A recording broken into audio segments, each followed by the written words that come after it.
Asifiwe wapendwa. Mimi naitwa Askofu Joseph Nyongesa Mnialo, askofu mkuu wa kanisa la Free Pentecost Fellowship in Kenya. Wapendwa watazamaji wote na wasikilizaji, kwa muda wa majuma yanayokuja tutakuwa tunawaletea jumbe za kuwatia moyo na kuwatia moyo katika devotions zetu. Kwa kila juma tutakuwa tunatuma jumbe kuwakujia kwa sababu ya kusaidiana, kutiana moyo na tukiendelea mbele katika wakati huu. Leo mimi nataka nianze na nina ujumbe ambao nitakuletea kwa siku hii ya leo, wakati ambapo tutakuwa tunaendelea. Ninaamini ya kwamba Bwana atatusaidia na Bwana ataendelea kutuinua. Asubuhi ya leo nina ujumbe ambao nataka nikuletee ya kwamba Mungu hacha kusahau. Mungu hacha kusahau. Na pengine kabla niendelee na kushiriki na wewe ujumbe huu, napenda tusome pamoja na wewe katika kitabu cha Waebrania 13. Waebrania 13, napenda tusome kifungu cha 6, alafu kutokea pale nitaanza kushiriki pamoja na wewe neno la Mungu.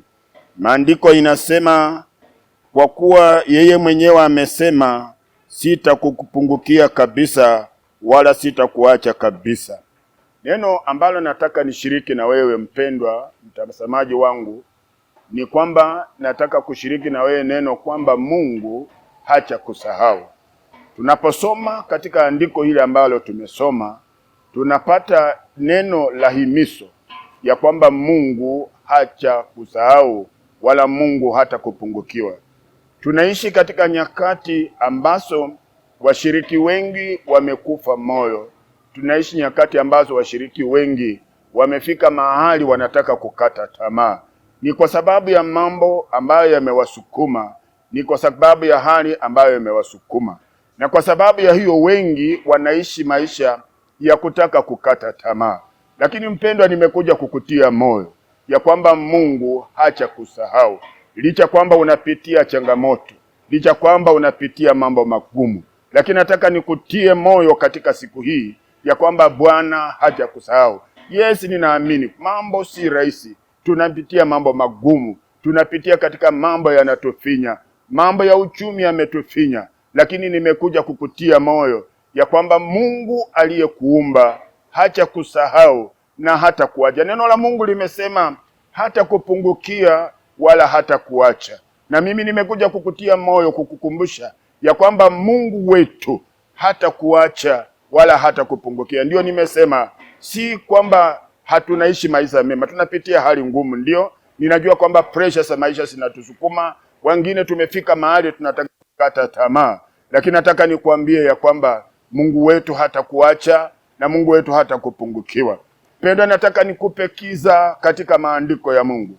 Tunaposoma historia ya Nuhu, maandiko inasema katika mlango wa Mwanzo, mlango wa 8, ya kwamba Nuhu alipoambiwa na Mungu atengeneze safina. Basi Nuhu alipokuwa anatengeneza safina, watu wengi walimkejeli, watu wengi walimcheka, watu wengi walimfunja moyo, lakini Nuhu hakukata tamaa. Aliendelea na kutengeneza safina. Wakati alipokuwa anaambia watu kutatokea maji, akaambia watu mvua itanyesha, gharika itakuwepo na kutakuwa na wakati gharika itajaza, lakini watu hawakuwa wanamwamini. Wengine walisema mzee huyu ni kama kichwa chake si kizuri. Wengine wakasema pengine huyu mzee ameingiwa na kichaa. Wakati ambapo alifanya mambo haya yote, maandiko inasema katika Mwanzo 8 ya kwamba Mungu hakumsahau Nuhu wala Mungu hakumwacha Nuhu. Pendo, nataka nikwambie katika maisha tunayoishi, kuna wakati mwingi unaweza kufanya kazi, hata watumishi wa Mungu wala ambao mnafanya kazi ya Mungu, inafika wakati unaonekana kana kwamba haufanyi jambo la maana. Watu wanakufunja moyo, mambo yanakufinya, unafika mahali unasema unaweza kusalimu amri wala hautaendelea na mambo ya kuhubiri. Lakini nimekuja kukutia moyo ya kwamba yale unayoyafanya Mungu hata kuacha. Mungu bado yuko pamoja na wewe. Mungu wetu bado anakukumbuka. Anasema sitakupungukiwa wala sitakuacha. Biblia inasema wazi ya kwamba Mungu bado anasimama kwa ahadi yake ya kwamba hata kuacha wala hata kupungukiwa. Siku hii nataka niseme kwamba wakati ambapo Nuhu alikuwa ameambia watu ya kwamba kutatokea gharika, watu walikosa kumwamini, watu walimfunja moyo, lakini yeye hakuacha. Aliendelea kuaminia Mungu, aliendelea kufanyia Mungu, aliendelea kutengeneza safina. Mpendwa, mvua ilikuja ikanyesha, waliokuwa wanamkejeli, maji yalipokuwa yanajaa, wakakumbuka ya kwamba kumbe huyu mtu wa Mungu alikuwa anasema yaliyo kweli. Maandiko yanasema mvua iliponyesha, watu walianza kukimbia mara nyingine, wenye wanakimbia kupanda miti, wenye wanakimbia kupanda milima, wenye wanakimbia kutafuta Noha, lakini wakati ulikuwa wamechelewa. Maandiko yanasema walipomtafuta wakapata Noha tayari ameingia katika safina, na wanyama wawili wameingia katika safina, na safina imefungwa. Walipokunga mlango, Noha aliwaambia, mimi sina kifunguo, Bwana ameenda na kifunguo. Pena nataka kusema nini? Inafika wakati ambapo watumishi wa Mungu ndio licha kwamba wanahubiri, wengi wao wanafunjwa moyo. Mhubiri, nataka nikutie moyo ya kwamba kazi unayofanya si bure. Bwana ataendelea kukuinua, Mungu hatakuacha, Mungu hatakupungukiwa. Biblia inasema ya kwamba ilifika wakati safina ikaenda ikaekezwa katika mlima wa Ararati. Nataka kusema nini katika wakati wa asubuhi hii?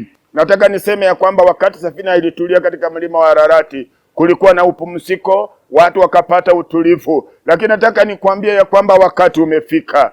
Mungu yule ambaye amekuwa pamoja na wewe, yule Mungu hata kuacha. Yule Mungu ambaye ametembea na wewe, yule Mungu yuko pamoja na wewe. Yule Mungu ambaye amekujua anasema ya kwamba sitakuacha. Licha kwamba umepitia katika magumu, ninakutia moyo wakati huu ya kwamba Mungu yuko pamoja na wewe. Mpendwa, nataka nikwambie imefika wakati, Bwana amekusikia, na Bwana anasema ya kwamba yale unayoyapitia ndani unaenda kupata pumziko. Na nena na mtu ambaye anasema wewe haujui mhubiri, lakini nataka nikwambie Bwana anakujua na Bwana hata kupungukiwa. Maandiko inasema safina ikasimama katika mlima wa Ararati, na watu waliokuwa wamemkejeli Noa walianza kumtafuta. Nataka kusema nini? Nataka msema mpendwa, wale watu ambao wamekudharau, wale watu ambao wamekufunja moyo, wale watu ambao waliona hakuna kitu unafanya, wakati umefika watakuja kukutafuta. Wengi wao wanakuja kutafuta ushauri kwako, wengine wao watakuja utake kuomba pamoja na wewe. Ninakwambia wanapokuja wakaribishe, maana wakati wako umefika wa kuwatia moyo. Maandiko inasema kwamba safina ikatulia katika mlima wa Ararati. Na hata yale ambayo unayapitia, mimi nataka nikutie moyo ya kwamba unaenda kupata pumziko, kwa sababu Mungu wetu hata kupungukiwa na Mungu wetu hata kuacha. Na nena na mtu ambaye anaona maisha yamekuwa magumu, ametaka kukata tamaa. Nakwambia mpendwa ya kwamba usikate tamaa. Mungu hata kuacha na Mungu hata wacha upungukiwe. Yeye yuko pamoja na wewe. Anasema hata kuacha na hata kupungukiwa. Jipe moyo, usikate tamaa, maana Mungu angali enzini. Aliyekuhuluku, aliyekuumba anakujua na ataweza endelea kuwa pamoja na wewe. Na chisi kuomba na mtu katika wale watazamaji wangu, naona niombe na mtu ya kwamba wewe umefika mwisho wa maisha na unasema wewe mhubiri haunielewi. Nataka kusema kweli sikuelewe, lakini Mungu anakuelewa. Yeye aliyekuumba anakujua, yeye aliyekuumba anakujua na anakutambua. Na leo hivi nakutia moyo ya kwamba usikate tamaa, usijitoe maisha mpendwa, usifike mahali ukafanya maamuzi mabaya, maana Mungu angali enzini, ambaye amekuweka leo kunisikiza. Leo ndio Mungu anataka kukuponya. Ninajua maisha ni magumu, lakini Mungu wetu yuko pamoja na wewe. Anasema hakuna jambo lisilowezekana kwake, na anasema hakuna waye yote yeye atataka kumwona. Na hii nikutie moyo ya kwamba Mungu pata anakupenda, Mungu pata yuko pamoja na wewe, haja kusahau yuko pamoja na wewe. Mpendwa, nataka uamini katika maombi ya kwamba wakati ambapo naenda kuomba pamoja na wewe, Bwana anaenda kukusaidia, Bwana anaenda kukuinua, na Mungu haja kusahau. Uanze maisha kwa imani, mbele yako muujiza umetendeka na Bwana amekutendea mengi. Nataka niombe pamoja na wewe mahali popote ulipo mpendwa. Wewe ambaye unataka niombe pamoja na wewe. Pengine wewe ni mtumishi wa Mungu, umehubiri na unaona ni kama watu hawakusikii, unaona ni kama watu wanakudharau.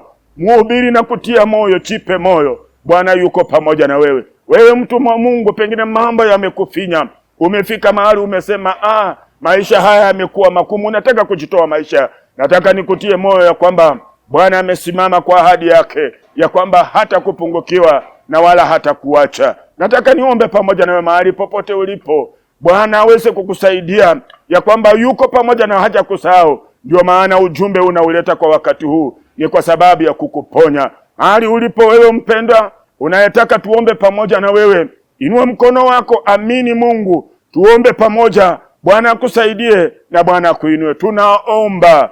Baba, kwa jina la Yesu Kristo, nataka nikushukuru kwa sababu ya msikilizaji wangu. Nimenena neno lako juu ya wapendwa, huyu dada, huyu mama, huyu mpendwa ambaye alikuwa amefika mahali pa kukata tamaa. Nimemtia moyo katika siku hii, nimemkumbusha ya kwamba Mungu haujamsahau. Asante maana umemkumbuka, asante maana unamuinua, asante maana unakuwa pamoja na yeye. Asante maana Baba, huyu ambaye ameteseka kwa magonjwa, wewe unamponya sasa, na jina lako litukuzwe, maana sasa hivi Bwana haujamwacha wala hautampungukiwa. Wacha neno lako Baba ambalo nimehubiri liwe msaada na uponyaji kwa msikilizaji wangu, na sifa na utukufu zitakurudia, maana Bwana umetenda, na ni katika jina la Yesu aliye Bwana ninaomba na hata kushukuru. Tuseme amen. Amen. Bwana wabariki, Bwana watende mema. Amen.